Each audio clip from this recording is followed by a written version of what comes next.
আপনি যদি শারীরিক প্রতিবন্ধী হন কিংবা আপনার পরিবারের কোনো সদস্য শারীরিক প্রতিবন্ধী হয়ে থাকে, তাহলে আজই ইউডিআইডি কার্ড আপনি অনলাইন থেকে বানিয়ে নিন, অর্থাৎ ইউনিক ডিসেবিলিটি আইডেন্টি কার্ড।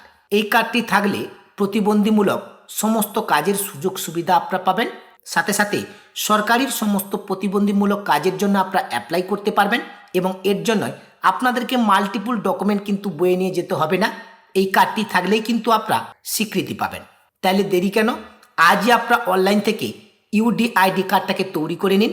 কিভাবে অনলাইন থেকে আপনারা ইউডিআইডি কার্ডটাকে তৈরি করবেন আজকের ভিডিওর মাধ্যমে আপনাদেরকে সেই প্রসেস দেখিয়ে দেবো। ভিডিওটি ভালো লাগলে লাইক করবেন, বন্ধুদের সাথে শেয়ার করবেন, পাশাপাশি চ্যানেলে প্রথম হয়ে থাকলে চ্যানেলটিকে সাবস্ক্রাইব করে পাশে থাকা নোটিফিকেশানটা অন করে রাখবেন। ইউডিআইডি কার্ড তৈরি করবার জন্য সর্বপ্রথম আপনারা যে কোনো একটা ব্রাউজার ওপেন করে নেবেন এবং সার্চ বারে ইউডিআইডি কার্ড অ্যাপ্লাই লিখে সার্চ করবেন। নেক্সট পেজ আপনাদের সামনে এভাবেই ওপেন হবে। এই পেজে দেখুন সেকেন্ড যে লিঙ্কটা রয়েছে ইউডিআইডি, এই ইউডিআইডি এই অপশানটির উপরে ক্লিক করবেন। ইউডিআইডি অপশানটির উপরে ক্লিক করবার সঙ্গে সঙ্গে আপনাদের সামনে এইরকম হোম পেজ ওপেন হবে। এটাই হচ্ছে unique disability identity card apply করবার অফিসিয়াল ওয়েবসাইট। এই ওয়েবসাইটের লিঙ্ক আপনারা এই ভিডিওর ডিসক্রিপশান বক্সে পেয়ে যাবেন, সেখান থেকে আপনারা সরাসরি এই পেজে চলে আসতে পারবেন। এই পেজে ভিজিট করবার পরে একেবারে বাম দিকের দিকে দেখুন ইউনিক ডিসেবিলিটি আইডি, ঠিক এর নিচে অ্যাপ্লাই নাও বলে একটি অপশান রয়েছে। এই অ্যাপ্লাই নাও অপশানটির উপরে ক্লিক করবেন। অ্যাপ্লাই নাও অপশানের উপরে ক্লিক করবার সঙ্গে সঙ্গে আপনাদের সামনে এরকম একটা টার্ম অ্যান্ড কন্ডিশন শো করবে। পেজটাকে স্ক্রল করে আপনারা নিচের দিকে আসবেন। নিচের দিকে একটা চেক বক্স রয়েছে, এই চেক বক্সটাকে সিলেক্ট করে নেবেন। এরপরে সাবমিট অপশানের উপর ক্লিক করবেন। সাবমিট অপশানের উপর ক্লিক করবার সঙ্গে সঙ্গে আপনাদের সামনে এরকম একটা উইন্ডো ওপেন হবে, অ্যাপ্লাই ফর ইউডিআইডি। এখানে কিন্তু অনেকগুলো অপশান দেওয়া রয়েছে, যে কোনো একটা অপশান আপনাকে সিলেক্ট করে কিন্তু অ্যাপ্লাই করতে হবে। কিন্তু কোন অপশানটা আপনারা সিলেক্ট করবেন, এখানে কিন্তু সমস্ত অপশানগুলো ইংরেজিতে দেওয়া রয়েছে। ইংরেজি পড়তে যদি আপনাদের অসুবিধা হয় কিংবা অনেকে ইংরেজি পড়তে জানেন কিন্তু বাংলা মিনিংটা কী হয় সেটা অনেকেই বুঝে উঠতে পারেন না, সেক্ষেত্রে আপনারা এই পেজটাকে বাংলাতে ট্রান্সলেট করে নেবেন। আমি আপনাদেরকে বাংলাতে ট্রান্সলেট করেই দেখাচ্ছি। বাংলাতে ট্রান্সলেট করবার জন্য আপনি যে ব্রাউজার ওপেন করেছেন সেই ব্রাউজারের ডান দিকে যে 3 ডট মেনু রয়েছে, এই 3 ডট মেনুতে ক্লিক করবেন। নিচের দিকে ট্রান্সলেট অপশান পাবেন, এই অপশানের উপর ক্লিক করবেন। এখানে ইংলিশ ল্যাঙ্গুয়েজ হয়ে রয়েছে, এর পাশে 3 ডট অপশান রয়েছে, এই 3 ডট অপশানে ক্লিক করবেন। চুজ অ্যানাদার ল্যাঙ্গুয়েজ এই অপশানে ক্লিক করবেন। এখান থেকে আপনি আপনার পছন্দ মতো ল্যাঙ্গুয়েজটাকে সিলেক্ট করে নেবেন। এরপরে ট্রান্সলেট অপশানের উপর ক্লিক করবেন। ট্রান্সলেট অপশানের উপরে ক্লিক করবার সঙ্গে সঙ্গে যে ল্যাঙ্গুয়েজটা আপনি সিলেক্ট করলেন সেই ল্যাঙ্গুয়েজে কিন্তু এটা পুরোটা কনভার্ট হয়ে যাবে। এখন দেখুন একেবারে প্রথমে রয়েছে ইউডিআইডি এর জন্য আবেদন করুন। প্রথম অপশানটা রয়েছে আমি কখনো ইউডিআইডি পোর্টাল বা অন্য কোনো প্ল্যাটফর্ম মাধ্যমে জারি করা কোনো প্রতিবন্ধী শংসাপত্র ইউডিআইডি কার্ড পাইনি। এরপরে রয়েছে আমার কাছে ইউডিআইডি পোর্টালের মাধ্যমে জারি করা প্রতিবন্ধিতা শংসাপত্র ইউডিআইডি কার্ড নেই, তবে আমার কাছে অন্য কোনো প্ল্যাটফর্ম উপায়ের মাধ্যমে জারি করা একটা প্রতিবন্ধিতা শংসাপত্র আছে। উদাহরণস্বরূপ শারীরিকভাবে ম্যানুয়ালি জারি করা প্রতিবন্ধিতা শংসাপত্র। অর্থাৎ আপনার কাছে যদি প্রতিবন্ধিতামূলক কোনো শংসাপত্র থেকে থাকে তাহলে আপনি এই অপশানটা সিলেক্ট করে অ্যাপ্লাই করবেন। এরপরের যে অপশানটা রয়েছে আমি প্রতিবন্ধী শংসাপত্র ইউডিআইডি কার্ডের জন্য আবেদন করেছি কিন্তু আমার ইউডিআইডি আবেদন প্রত্যাখ্যান করা হয়েছে। অর্থাৎ আপনি যদি এর আগে ইউডিআইডি কার্ডের জন্য অ্যাপ্লাই করে থাকেন, সেটা যদি রিজেক্ট হয়ে থাকে তাহলে আপনি এই অপশানটা সিলেক্ট করে অ্যাপ্লাই করবেন। এরপরে অপশানটা রয়েছে আমি প্রতিবন্ধী সনদ ইউডিআইডি কার্ডটা পেয়েছি কিন্তু আমার একটি নতুন ইউডিআইডি কার্ডের প্রয়োজন। অর্থাৎ আপনার কাছে যদি ইউডিআইডি কার্ড থাকে আরও একটা নতুন কার্ডের জন্য আপনি যদি অ্যাপ্লাই করতে চান তাহলে এই অপশানটা সিলেক্ট করে আপনি অ্যাপ্লাই করবেন। এরপরে রয়েছে আমি প্রতিবন্ধী সনদ ইউডিআইডি কার্ডের জন্য আবেদন করেছি কিন্তু আমার ইউডিআইডি কার্ড আবেদন এখনও বিচারাধীন রয়েছে। অর্থাৎ আমি ইউডিআইডি কার্ডের জন্য অ্যাপ্লাই করেছি, কার্ডটি এখনও পেন্ডিং অবস্থায় রয়েছে, তাহলে সেক্ষেত্রে আপনারা এই অপশানটা সিলেক্ট করে অ্যাপ্লাই করবেন। তাহলে বুঝতেই পারলেন কাদের ক্ষেত্রে কোন অপশানটা সিলেক্ট করে অ্যাপ্লাই করতে হবে। আমি আপনাদেরকে দেখাবার জন্য একেবারে প্রথম অপশানটা সিলেক্ট করে নিচ্ছি। অর্থাৎ আমার কাছে কোনো রকমের কাগজপত্র নেই, কোনো প্রতিবন্ধীমূলক শংসাপত্র নেই, ইউডিআইডি কার্ড নেই, তাই প্রথম অপশানটাকে সিলেক্ট করে নিলাম। এরপরে নিচে রয়েছে জমা দিন, এই অপশানটির উপরে ক্লিক করবেন। সঙ্গে সঙ্গে অ্যাপ্লিকেশান ফর্মটা কিন্তু ওপেন হয়ে যাবে। এই অ্যাপ্লিকেশান ফর্মটা আপনার যে ল্যাঙ্গুয়েজে চাইছেন সেই ল্যাঙ্গুয়েজে আপনারা কনভার্ট করে নেবেন। আমি একটু আগে বাংলায় কনভার্ট করেছিলাম বলে এটা কিন্তু বাংলায় অটোমেটিকলি ওপেন হয়ে গেছে। এখন আমি এটাকে ইংরেজিতে ট্রান্সলেট করে নিচ্ছি। এখন এই রেজিস্ট্রেশন ফর্মটাকে সঠিকভাবে ফিল আপ করে এই অ্যাপ্লিকেশান ফর্মটাকে সাবমিট করতে হবে। প্রথমে রয়েছে পার্সোনাল ডিটেলস। এই পার্সোনাল ডিটেলসের মধ্যে প্রথমে রয়েছে অ্যাপ্লিকেন্ট ফুল নেম, অর্থাৎ যিনি ইউডিআইডি কার্ডের জন্য অ্যাপ্লাই করছেন তার ফুল নেমটা এখানে এন্টার করে দেবেন। এরপর রয়েছে অ্যাপ্লিকেন্ট মোবাইল নম্বর, এর নিচে কিন্তু অ্যাপ্লিকেন্টের মোবাইল নাম্বারটাকে এন্টার করতে হবে। এরপর হচ্ছে অ্যাপ্লিকেন্ট ইমেল আইডি, যদি আপনারা ইমেল আইডি দিতে চান তাহলে সেটা এখানে এন্টার করে দেবেন। এটা কিন্তু অপশনাল, আপনারা চাইলে দিতে পারেন, নাহলে এই অপশনটা স্কিপ করতে পারেন। এরপর হচ্ছে অ্যাপ্লিকেন্ট ডেট অফ বার্থ, এখানে অ্যাপ্লিকেন্টের ডেট অফ বার্থটাকে এন্টার করে দেবেন। এরপর হচ্ছে জেন্ডার, এখান থেকে জেন্ডারটাকে আপনারা সিলেক্ট করে নেবেন। এরপরে রয়েছে name of the applicant, father, mother, guardian, অর্থাৎ গার্ডিয়ান হিসেবে আপনি কাকে ডাকতে চাইছেন সেটা এখান থেকে সিলেক্ট করে নেবেন। গার্ডিয়ান হিসেবে আপনি যাকে এখানে সিলেক্ট করবেন তার নামটা এখানে এন্টার করে দেবেন। এরপর হচ্ছে কন্ট্যাক্ট নাম্বার, গার্ডিয়ানের কন্ট্যাক্ট নাম্বারটা এখানে এন্টার করে দেবেন। যদি আপনার কন্ট্যাক্ট নাম্বার এবং গার্ডিয়ানের কন্ট্যাক্ট নাম্বার একই হয় তাহলে সেম নাম্বার কিন্তু আপনারা এখানে এন্টার করে দেবেন। এরপর হচ্ছে ফটো, এখন কিন্তু অ্যাপ্লিকেন্টের ফটো এখানে আপলোড করতে হবে। এই অপশানে ক্লিক করে আপনারা অ্যাপ্লিকেন্টের ফটোটাকে আপলোড করবেন।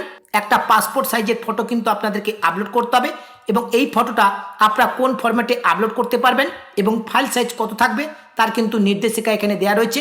এরপর রয়েছে সিগনেচার, এখন কিন্তু অ্যাপ্লিকেন্টের সিগনেচার এখানে আপলোড করতে হবে। এই সিগনেচার অপশানে ক্লিক করে আপনার সিগনেচারটাকে আপলোড করবেন। যদি আবেদনকারী সিগনেচার করতে না পারে তাহলে এখানে টিপছাপ কিন্তু আপনারা আপলোড করে দেবেন। যদি আবেদনকারী প্রতিবন্ধী হিসেবে তার দুটো হাত না থাকে তাহলে এখানে কোনো সিগনেচার আপলোড করবার কোনো প্রয়োজন নেই। এবং সিগনেচার আপনারা কীভাবে আপলোড করবেন, তার ফাইল সাইজ এবং কী ফরম্যাটে আপনারা আপলোড করবেন তার নির্দেশিকা এখানে দেওয়া রয়েছে। এরপর রয়েছে proof of identity card, identity card হিসেবে যে কোনো একটা ডকুমেন্ট কিন্তু আপনাদেরকে এখানে আপলোড করতে হবে। প্রথমে রয়েছে do you have Aadhaar card, আপনার কাছে কি আধার কার্ড রয়েছে?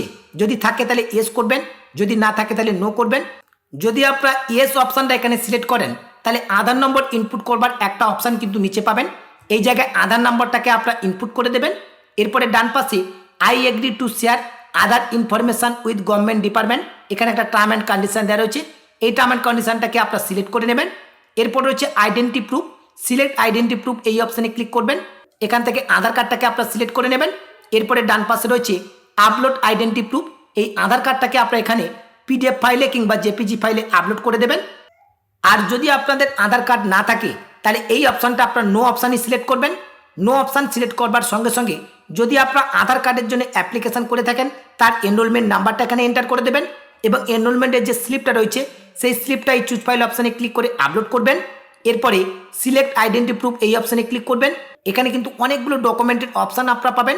যে ডকুমেন্টটা আপনাদের কাছে রয়েছে, যে ডকুমেন্টটা আপনারা আইডেন্টি প্রুফ হিসেবে দিতে চাইছেন সেই ডকুমেন্টটা এখান থেকে আপনারা সিলেক্ট করে নেবেন। এরপরে ডান পাশে রয়েছে আপলোড আইডেন্টি প্রুফ, যে ডকুমেন্টটা আইডেন্টি প্রুফ হিসেবে আপনি সিলেক্ট করলেন সেই ডকুমেন্টটা এখানে আপলোড করে দেবেন। এরপরে রয়েছে অ্যাড্রেস, অ্যাড্রেসের সমস্ত ডিটেলস এখন আপনাদেরকে সঠিকভাবে ফিল আপ করতে হবে। প্রথমে রয়েছে nature of document for address proof, এই সিলেক্ট নেচার অফ ডকুমেন্ট এই অপশানে ক্লিক করবেন। অনেকগুলো ডকুমেন্টের নাম আপনারা এখানে দেখতে পাবেন। যে ডকুমেন্টটাকে আপনারা অ্যাড্রেস প্রুফ হিসেবে সিলেক্ট করবেন সেই ডকুমেন্টটা কিন্তু আপনাদেরকে আপলোড করতে হবে। এর জন্য ডান পাশে অপশান রয়েছে চুজ ফাইল, এই অপশানে ক্লিক করে অ্যাড্রেস প্রুফের ডকুমেন্টটা আপনারা আপলোড করে দেবেন। এরপর হচ্ছে অ্যাড্রেস, এই অ্যাড্রেসে আপনি আপনার ফুল অ্যাড্রেসটা এন্টার করে দেবেন। এরপর হচ্ছে স্টেট, এখান থেকে স্টেটটাকে আপনি সিলেক্ট করে নেবেন। এরপর হচ্ছে ডিস্ট্রিক্ট, এখান থেকে ডিস্ট্রিক্টটাকে সিলেক্ট করবেন। এরপর হচ্ছে সিটি, সাব ডিস্ট্রিক্ট বা তহসিল, এখান থেকে সিটি অথবা ডিস্ট্রিক্ট অথবা এখান থেকে পুলিশ স্টেশনটা আপনারা সিলেক্ট করে নেবেন। এরপর হচ্ছে ভিলেজ অর ব্লক, এই চুজ ফাইল অপশানে ক্লিক করে ভিলেজ অথবা ব্লকের নামটা আপনারা সিলেক্ট করবেন। এরপর হচ্ছে পিনকোড, এই জায়গায় আপনার পিনকোড নাম্বারটাকে এন্টার করে দেবেন। এরপর হচ্ছে দেখুন ডিসেবিলিটি ডিটেলস, এরপরে কিন্তু আপনাকে আপনার ডিসেবিলিটি ডিটেলস এখানে ফিল আপ করতে হবে, অর্থাৎ আপনি যে শারীরিক প্রতিবন্ধী সেই শারীরিক প্রতিবন্ধী ডিটেলস কিন্তু আপনাকে এখানে ফিল আপ করতে হবে। প্রথমে রয়েছে ডিসেবিলিটি টাইপ, এই চুজ ডিসেবিলিটি টাইপ এই অপশনের উপর ক্লিক করবেন। চুজ ডিসেবিলিটি টাইপ অপশনের উপর ক্লিক করবার সঙ্গে সঙ্গে আপনি কেমন শারীরিক প্রতিবন্ধিতার মধ্যে রয়েছেন, কোন ক্যাটাগরির মধ্যে, তার কিন্তু অপশান এখানে অনেকগুলো দেওয়া রয়েছে। যে অপশানটা আপনার জন্য অ্যাভেলেবল সেটা আপনি এখান থেকে সিলেক্ট করে নেবেন এবং এই অপশানগুলো যদি আপনাদের বুঝতে অসুবিধা হয় অবশ্যই পেজটাকে আপনারা বাংলাতে ট্রান্সলেট করে নেবেন। আমি এখান থেকে স্পিচ অ্যান্ড ল্যাঙ্গুয়েজ ডিসেবিলিটি এটাকে সিলেক্ট করে নিলাম। এরপর রয়েছে ডিসেবিলিটি ডিউ টু, এই সিলেক্ট ডিসেবিলিটি ডিউ টু এই অপশনের উপর ক্লিক করবেন। অর্থাৎ আপনি যে এই শারীরিক যে প্রতিবন্ধী রয়েছেন সেটা কিভাবে আপনার শারীরিক প্রতিবন্ধী হয়েছে, জন্ম থেকে হয়েছেন নাকি কোনো অ্যাক্সিডেন্ট থেকে হয়েছে, সেটা কিন্তু আপনাকে এখান থেকে সিলেক্ট করতে হবে। এখানে অনেকগুলো অপশান দেওয়া রয়েছে। আবারও আপনাদেরকে জানাবো, এই অপশানগুলোর ইংরেজি বুঝতে আপনাদের অসুবিধা হলে পেজটাকে আপনারা বাংলায় ট্রান্সলেট করে নেবেন, তাহলে কিন্তু সমস্ত ডিটেলসটা কিন্তু আপনাদের সামনে বাংলায় শো করবে। তারপরে কিন্তু আপনারা বাংলা দেখে দেখে এখান থেকে সহজেই কিন্তু আপনারা সিলেক্ট করে নিতে পারবেন। এরপর হচ্ছে ডিসেবিলিটি বাই বার্থ, যদি জন্ম থেকেই আপনি ডিসেবিলিটি হন তাহলে ইয়েস করবেন, যদি না হয় তাহলে নো সিলেক্ট করবেন। যদি আপনারা নো সিলেক্ট করেন তাহলে কত সাল থেকে আপনার প্রতিবন্ধী সেই সালটা এখান থেকে কিন্তু আপনাদেরকে সিলেক্ট করতে হবে। এরপর রয়েছে হসপিটাল ফর অ্যাসেসমেন্ট, নিচে রয়েছে is your treating hospital in other state or district, যদি আপনি আদার স্টেট এবং ডিস্ট্রিক্টে কোনো হসপিটালে চিকিৎসা করে থাকেন তাহলে এখান থেকে আপনি ইয়েস করবেন, যদি চিকিৎসা না করে থাকেন তাহলে নো অপশান সিলেক্ট করবেন। যদি আপনি ইয়েস সিলেক্ট করেন তাহলে হসপিটালের স্টেট কোথায় রয়েছে সেই স্টেটটা কিন্তু আপনাকে এখান থেকে সিলেক্ট করে নিতে হবে, এবং এই হসপিটালের ডিস্ট্রিক্টটা কোথায় রয়েছে সেই ডিস্ট্রিক্টটা আপনাকে কিন্তু এখান থেকে সিলেক্ট করে নিতে হবে। এরপর রয়েছে হসপিটাল নেম, কোন হসপিটাল থেকে আপনি চিকিৎসা নিচ্ছেন সেই হসপিটালের নামটা আপনি এখান থেকে সিলেক্ট করে নেবেন। এরপরে নিচে একটা ক্যাপচা কোড আপনারা দেখতে পাবেন, এই ক্যাপচা কোডটাকে সলিউশন করে এই ঘরে আপনারা এন্টার করে দেবেন। এরপরে নিচে একটা টার্ম অ্যান্ড কন্ডিশন বক্স রয়েছে, এই টার্ম অ্যান্ড কন্ডিশনের বক্সটাকে অ্যাকসেপ্ট করবেন। এরপরে সাবমিট অপশানের উপর ক্লিক করবেন। সাবমিট অপশানের উপর ক্লিক করবার সঙ্গে সঙ্গে এতক্ষণ ধরে যে সমস্ত ডিটেলসগুলো আপনি ফিল আপ করলেন সমস্ত ডিটেলসগুলো কিন্তু আপনার সামনে এভাবে প্রিভিউ হবে, এবং নিচের দিকে আপনারা দুটো অপশান পাবেন, একটা হচ্ছে ফাইনাল সাবমিট আর একটা হচ্ছে এডিট অ্যাপ্লিকেশান। যদি এই অ্যাপ্লিকেশানের মধ্যে কোনো ডিটেলস আপনার ভুল ফিল আপ হয়ে থাকে সেটাকে আপনি এখনও পর্যন্ত এডিট করতে পারবেন। এর জন্য এডিট অ্যাপ্লিকেশান এই অপশানে ক্লিক করে যে ডিটেলসটা আপনার ভুল হয়েছে সেই ডিটেলসটাকে আপনি কারেকশান করে নিতে পারবেন। আর যদি আপনাদের সমস্ত ডিটেলস ঠিকঠাক ফিল আপ থাকে তাহলে ফাইনালি এই অ্যাপ্লিকেশানটাকে সাবমিট করবার জন্য ফাইনাল সাবমিট যে অপশানটি রয়েছে এই ফাইনাল সাবমিট অপশানটির উপরে ক্লিক করবেন। ফাইনাল সাবমিট অপশানের উপর ক্লিক করবার সঙ্গে সঙ্গে অ্যাপ্লিকেশান ফর্মটা কিন্তু সাকসেসফুলিভাবে সাবমিট হয়ে যাবে, এবং হোম স্ক্রিনে আপনি একটা অ্যাপ্লিকেশান নাম্বার পাবেন, সেই অ্যাপ্লিকেশান নাম্বারটা অবশ্যই আপনারা কপি করে নেবেন। এর পরবর্তীতে আপনার ইউডিআইডি কার্ডের অ্যাপ্লিকেশানের স্ট্যাটাস কী রয়েছে সেটা আপনি নিজের থেকে চেক করতে পারবেন। এর জন্য আপনার হোম পেজে আসবেন, হোম পেজে আসার পরে অ্যাপ্লাই নাউর পাশে ট্র্যাক ইওর অ্যাপ্লিকেশান বলে অপশান রয়েছে, এই অপশানটির উপরে ক্লিক করবেন। এই অপশানের উপর ক্লিক করবার সঙ্গে সঙ্গে নেক্সট পেজ আপনাদের সামনে এভাবে ওপেন হবে।